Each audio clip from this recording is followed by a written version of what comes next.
Hey, it's Ms.H from No Fluff Zone here, and today I wanted to share with you a brand new segment from our YouTube channel called Storytime with Ms.H. Today I want to share with you a beautiful story, a real life story about Lorraine, my chicken. So, I live in a neighborhood that for some reason there's little gangs of chickens all around the neighborhood.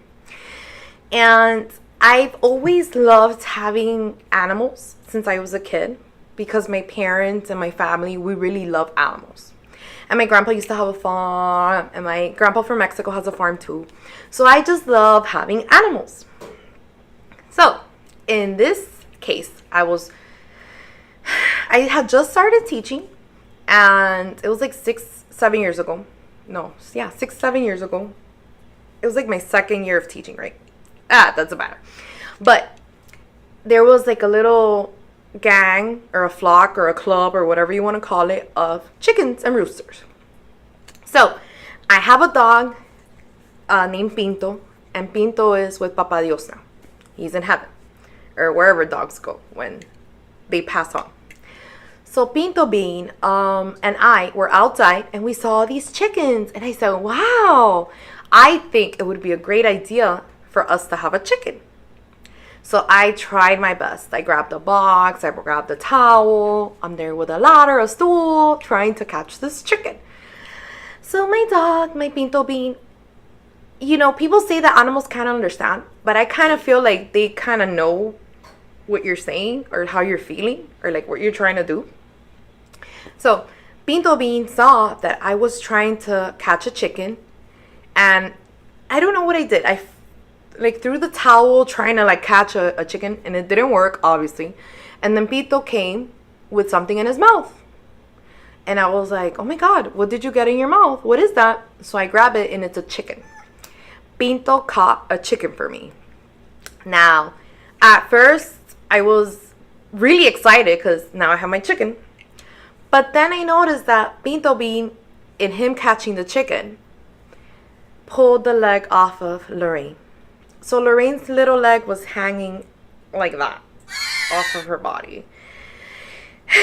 And my aunt's boyfriend is a chicken guy, so he knows all about chickens, right? He's a chicken expert, a rooster expert. So I called him and I'm like, hey, I need your help with this chicken. What do you think I should do? And he's like, look, just kill it. Just let it, leave it alone. Don't touch it. Don't do anything to it. But, by the way, the chicken was like this little when I got it. Well, when Pinto got it for me. So I felt really bad about it because I kind of felt like it was my fault in a way because Pinto was just doing what I wanted done, to catch a chicken. So eventually what happens is I did a lot of research on Google, and I found this blog about this lady that she cares for her chickens, and she had a similar situation where a cow stepped on a chicken's foot. So she healed it back. Believe it or not, nobody believed in me. Nobody believed that I could heal a chicken. They thought I was wasting my time. I even called animal hospitals, and they told me, look, just bring it and we'll put it down. But it really hurt me deep down inside to kill a chicken that was trying to eat and survive, right? So, even though everyone didn't believe in me, I knew what I had to do. So I grabbed an old t-shirt, an old elastic shirt, like a tank top I had, and I made 2 little holes in it. And I got a shoebox, and I put a hammock. So imagine a box, and then I put the little piece of fabric in there, right? And I taped it all across the box. And then I made 2 little holes in the fabric so that Lorraine would be standing with one leg, right? And the other leg, it would just hang there. So it wasn't painful per se, but it helped her, still be up and around. So she was giving, I guess, the leg an opportunity to heal. I'm not a doctor. I'm not a vet. All I did was Google it. And I trusted my gut feeling. My gut was telling me, save this chicken. So every day for three times a day, I would give it physical therapy. I know what you're thinking. This woman has nothing better to do but to grab a chicken and give it therapy. But yes, that's what I did. Grab the chicken and I would move the foot up, down, up, down. I would stretch it as much as I could, and I was kind of like putting it back in the socket in a way. So I did this 3 times a day. This happened during the summer, so I had a lot of time, free time to do this. And Lorraine spent most of her young years inside my house with me. So we pretty much, I would hang out with Lorraine and we'd watch TV together and we would do all kinds of things together, Lorraine and I. Eventually, one day, I kind of saw her, and because I would pull her out of the little hammock I made her, and I would let her run around in the living room. Sometimes I would put her outside too, because, everybody needs a little sunshine in their life. And then Lorraine, I put like rice or something, like something for her to eat. Lorraine started hopping. It was a crooked hop, but I couldn't believe it. Lorraine was alive. Well, we know she was alive, but she was running and she was hopping and she was so happy. And when I tell you that no one believed that Lorraine could be recuperated and heal and live her best life, no one believed it. But this is my advice to you. This is what I've learned. When no one believes you and no one thinks you're doing a good thing, but deep down in your heart, you know you're doing a great job and a great thing, just do it. What do you lose? I didn't lose anything. A little bit of time here and there, a shirt. But the satisfaction and the happiness I got from seeing Lorraine being alive and running around and flying, it made me so happy. So, you may ask yourself, where is Lorraine now? Well, Lorraine and I had such a beautiful relationship that as soon as I got home, Lorraine would fly to my shoulder and she would cuddle here in my hair. And that's where she stayed.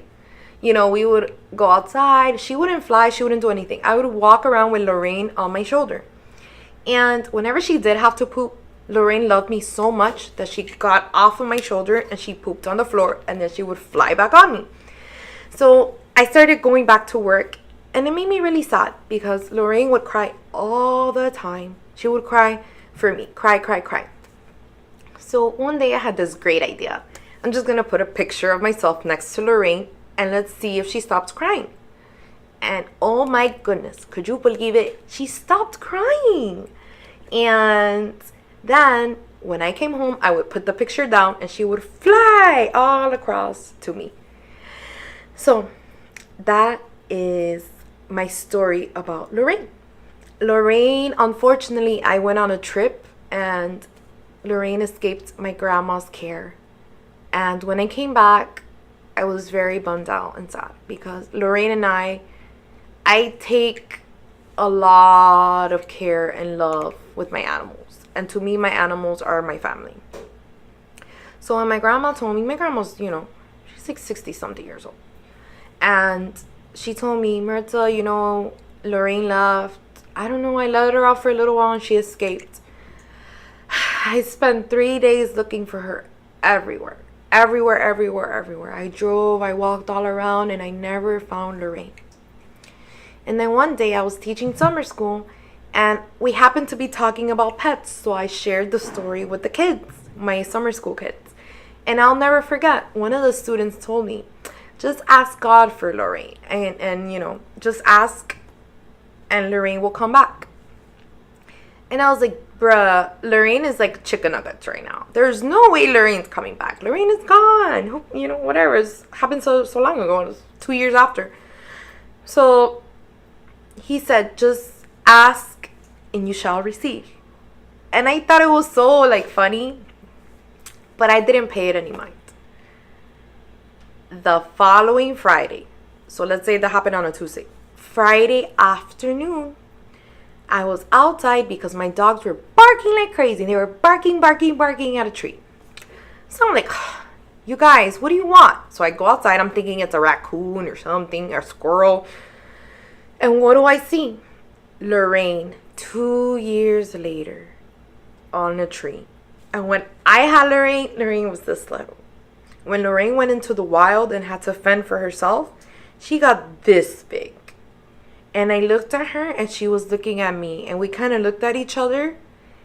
And you might not believe this story, but I had a person actually standing there witnessing this whole story.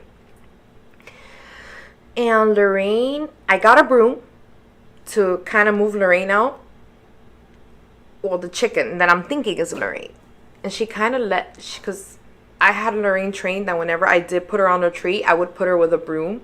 And then she would come off the broom back, right? So she got off the broom. And then she went towards my shoulder. And I just freaked out because I didn't really think it was Lorraine. But I guess she felt sad. And she left. So that's my story time about Lorraine. Lorraine, my most beautiful, loving chicken. And deep down inside, you never know. You never know what might happen. And life is full of surprises. So if you want to stay up to date with Story Time with Ms. H, hit that notification bell. Hit the like if you think chickens are cool. Or little baby chicks are the cutest. And subscribe to the channel so that we know that you know what's up.